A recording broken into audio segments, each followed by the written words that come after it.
Quienes han estudiado el tema de la educación colombiana siempre presentan un punto de origen común, su proceso de desarrollo histórico-social, y en verdad este hecho es imprescindible por un sinnúmero de razones que hacen parte de nuestra vida nacional. Sin embargo, raras veces los estudiosos han hecho énfasis en el aspecto pedagógico. Por lo tanto, este trabajo pretende más que ser un bosquejo histórico de nuestra formación social, un análisis cronológico de los hechos más significativos que han influido en el proceso de desarrollo educativo de nuestro país. Nuestro destino histórico es similar al de la mayoría de los países latinoamericanos. Su vida se inicia dentro de un marco de dependencia material y cultural. El conquistador ha venido para explotar y llevarse nuestra riqueza y para transmitir e imponer violentamente sus formas de cultura ideologizada que respondiera a los intereses de la clase de colonizador. El país colonizador va creando una secuela, unas condiciones de vida, unos valores y unas costumbres que canalizan sus intereses a expensas del colonizado. Las escuelas, como las instituciones evangelizadoras, realizaron estas tareas, transmitiendo una cultura de silencio, oprimida y alienada, cultura de inquisidores, a la cual los indígenas hicieron resistencia para conservar su religión y sus costumbres. Hacia el año de 1550, época de la colonia, se autorizaron los conventos para impartir instrucción a clérigos y seglares en cátedras de gramática y lectura. La escuela pública elemental en los siglos XVI y XVII en la colonia se ofrecían especialmente por el cura doctrinero encargado de enseñar la doctrina cristiana, de administrar los sacramentos y los acostumbraba a vivir cristianamente. Estas escuelas se llamaban escuelas doctrineras y funcionaban en las iglesias o anexas a los conventos. El cura doctrinero era el medio para impulsar la formación espiritual e ideológica de los indígenas, a través de una enseñanza basada en los valores y principios cristianos de la vida, en los cantos y dogmas de la iglesia. La formación en esta época era escasa, pues se instruía al sujeto para ser obrero y peón y para obedecer al colonizador. Surgieron unas escuelas llamadas monásticas, que eran las encargadas de enseñar el idioma español y la doctrina sagrada. En el año de 1571, en el convento El Rosario Santa Fe, se creó el primer bachiller religioso enfatizado en la salvación del alma. Alrededor del año 1600 se crearon las primeras universidades vinculadas a la iglesia, como fueron las Universidades Javeriana y la Universidad Santo Tomás. En el año de 1767 se produjo la expulsión de los jesuitas durante el virreinato de Pedro Mexía de la Cerda, la cual dio lugar a una serie de protestas y a la sustitución de los maestros regulares por los seculares. Esto no dejó de causar algunos traumas, especialmente por el dominio que por largo tiempo ejerció la Compañía de Jesús. En el año de 1774, Francisco Antonio Moreno y Escandón critica los estudios tradicionales carentes de aplicación y práctica.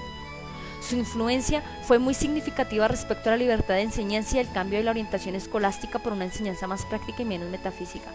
En este mismo año se establecía la educación primaria como función del Estado, asimismo su gratuidad, como el pago de los gastos de algunas escuelas y maestros. En el año de 1819, la educación primaria asumió las directrices de la Ilustración, preparar a los ciudadanos para el derecho al sufragio, el cual tenía como requisitos saber leer y escribir. A partir del grito de independencia, el Estado toma bajo sus auspicios la educación primaria y general. El motor de los cambios educativos era impulsado por las denominadas sociedades patrióticas, cuyos fines expresaban sus intereses de clase. Con el decreto del 20 de julio de 1820, dado por el Libertador en Cúcuta sobre patronato y dirección de colegios, se inicia la enseñanza oficial en nuestro país. En ese mismo año se dan las bases para la organización educativa. El Estado comienza a administrar y controlar la educación. Se funda en el año de 1822 la primera escuela normal en Bogotá de orientación lancasteriana, así como la de Cúcuta y la de Quindío. La enseñanza de Jeremías Bentham y la difusión de la moral utilitarista fue el acontecimiento que generó, a lo largo del siglo XIX, enconadas discusiones acerca de la relación entre la Iglesia, la moral y la enseñanza. Desde 1825, Santander ordenó utilizar las obras de Bentham y un año más tarde, el decreto 3 de octubre de 1826, adoptó como texto obligatorio la obra de este autor para enseñar los principios de legislación civil y penal. Se dice que la moral utilitarista fue ampliamente difundida desde 1826, advirtiendo a los catedráticos omitir aquellas partes contradictorias a la religión, la moral y la tranquilidad pública. Para el año de 1829 el cambio es radical. Bolívar coloca a la Iglesia en posición privilegiada con respecto a la educación, convierte al cura en el intermediario entre la sociedad civil y la enseñanza. Las juntas curadoras se convirtieron en organismos dirigidos, organizados y promovidos por los curas. Estas medidas de Bolívar fueron derogadas en primer lugar en 1832 por una ley que puso en vigencia las leyes sobre instrucción pública dictadas el 6 de agosto de 1821 y en segundo lugar por la ley 30 de mayo de 1835 que restableció el decreto 3 de octubre de 1826. En el año de 1844, durante la contrarreforma educativa de Mariano Ospina Rodríguez, se autorizó de nuevo el ingreso al país de los jesuitas y su reincorporación a la enseñanza. La Ley 21 de 1842 reformó el régimen universitario y mediante el decreto del 2 de mayo de 1844 reglamentó la enseñanza primaria y normalista.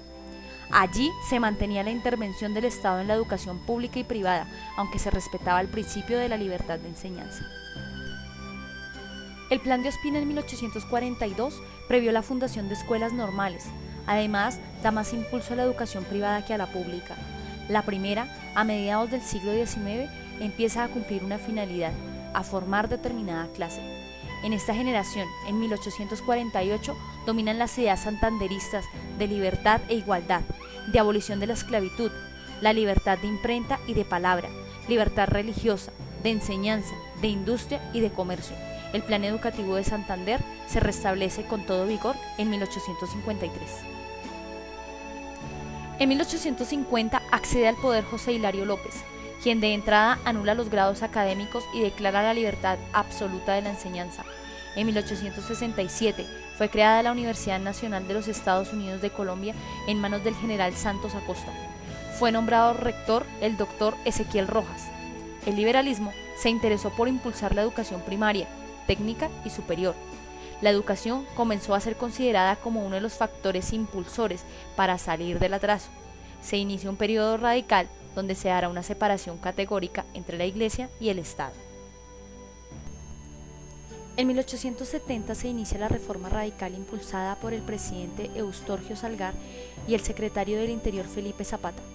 Esta reforma abarcó todos los niveles de la educación, la escuela primaria, la secundaria y los estudios universitarios.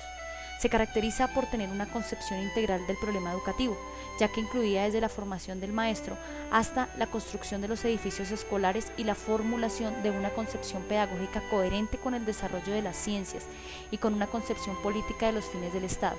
Con esta ley de 1870 se establecen métodos propios de la escuela activa y se otorga jerarquía social a los maestros. En 1874 empezaron a salir los primeros maestros diestros en el método pestalozziano.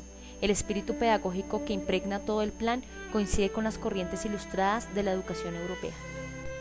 La etapa de 1880 a 1900, llamada la Regeneración, con la presidencia de Rafael Núñez, marcó una época de grandes conflictos como también de grandes compromisos del Estado. En el campo educativo se inició una política de conciliación con la Iglesia.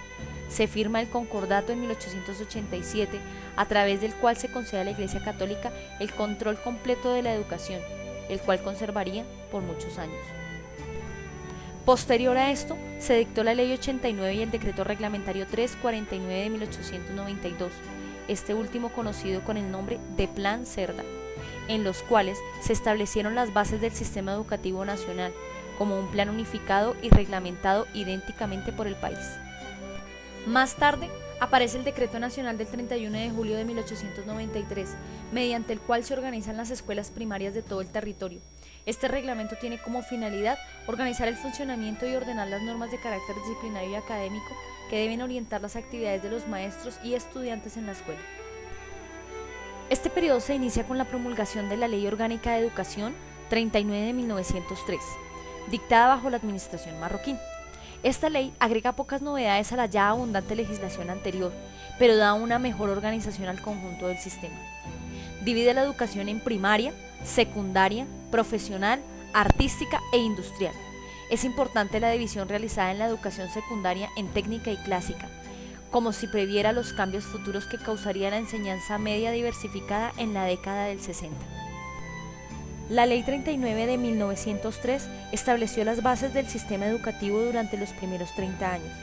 La Resolución 23 de 1911 prohíbe los castigos físicos y el uso de la férula. La Ley 114 de 1913 instaura las jubilaciones y pensiones para los maestros. De 1920 en adelante se presentan hechos de gran significación para el futuro de la educación colombiana, sobre todo lo referente al cambio de finalidades y objetivos del sistema a causa de las necesidades creadas por las condiciones político-sociales del país. Esto había sido provocado como consecuencia del impacto que había tenido la celebración en Bogotá del primer Congreso Pedagógico Nacional reunido en 1917. El gobierno de Pedronel Ospina, en 1922, es considerado como el punto de partida de la industrialización del país y como una etapa de cambios sociopolíticos de importancia. Desde el punto de vista pedagógico, se hace presente la innovación provocada a partir del movimiento de la Escuela Nueva encabezada por Agustín Nieto Caballero, y la visita realizada al país en 1925 por Ovidio de Crolli, uno de los creadores del movimiento de la Escuela Activa que tenía su sede en Ginebra. De 1930 a 1946 se desarrolla el periodo conocido con el nombre de la República Liberal. Estas reformas liberales se inician bajo el gobierno de Olaya Herrera, a quien le tocó vivir la crisis económica y presupuestal que impidió cualquier progreso. Desde el punto de vista educativo, esta fase es conocida como corriente autonomista. Fue durante el gobierno de Alfonso López Pumarejo de 1934 a 1938 donde todos los niveles de la educación recibieron un impulso modernizador. Los cambios afectaron toda la filosofía del sistema educativo imperante hasta la época, desde los contenidos, los métodos, la formación de los profesores, hasta la clase de formación que debía impartirse a los estudiantes de primaria, secundaria y universitaria. Por Ley 68 de 1935 se reorganiza la Universidad Nacional mediante el otorgamiento de su personería jurídica y se inicia la construcción de la ciudad universitaria. En 1940 se fundó el Patronato Escolar, con el fin de incorporar a los particulares en la empresa educativa del Estado. También en este año se reorganizó el Ministerio de Educación Nacional. En 1942 se dicta la Resolución 514, por medio de la cual se establece el examen oficial de bachillerato en el último año. La calidad de la educación en zona rural fue bastante inferior a la urbana. Profesores de escuelas primarias no tenían ningún grado. A partir de la década del 50 se crea el Instituto de Especialización Técnica en el Exterior y CETEX, anexo al Ministerio de Educación. En 1956, el informe Lebret recomienda la fundación de una oficina de planeación educativa, adscrita al Ministerio de Educación, la cual se funda en 1957. En este mismo año se crea el Servicio Nacional de Aprendizaje, SENA. De 1957 a 1962 se adopta el Plan Quinquenal de Educación. Con esto se logra la unificación de la primaria en 5 años, tanto a nivel urbano como a nivel rural, y la división de la educación secundaria en 2 ciclos, uno orientado a carreras prácticas y técnicas y otro a la universidad y escuelas normales. En 1960, la Ley 111 dejó la financiación de la educación al Estado. En 1963 se suprime la discriminación legal entre educación urbana y rural y se regresa a la primaria unificada de 5 años. Los documentos básicos para la planeación de la educación superior en Colombia fueron elaborados entre enero de 1966 y agosto de 1967, conjuntamente con miembros de la Asociación Colombiana de Universidades, Fondo Universitario Nacional y una comisión asesora de la Universidad de Berkeley, California. Este documento proyecta la reforma de la educación superior en Colombia, la cual fue publicada como Plan Básico de la Educación Superior. En 1975 se dicta la Ley 43, que promovió el mejoramiento de los esquemas nacionales de educación primaria. En 1978 se publica el Decreto 2277, bajo el cual se adopta el Estatuto Docente. En 1988, la Ley 24 reestructura el Ministerio de Educación Nacional. La Constitución del 91 consagra la educación como un derecho de la persona, obligatorio entre los 5 y los 15 años. En 1994 se dicta la Ley 115 o Ley General de Educación, que contiene los principios para la dirección, esquemas y evaluación de la enseñanza en Colombia. En el decreto de 1860 de 1994 se reglamenta la ley en lo que tiene que ver con el proceso pedagógico e implementación del PEI. En 1995 se dicta la Ley 60, que definió las competencias y funciones de los 3 niveles de la educación. En este mismo año se dicta el decreto 1719, que contiene las normas para la preparación y la formalización del Plan Decenal de Desarrollo Educativo entre 1996 y el 2005.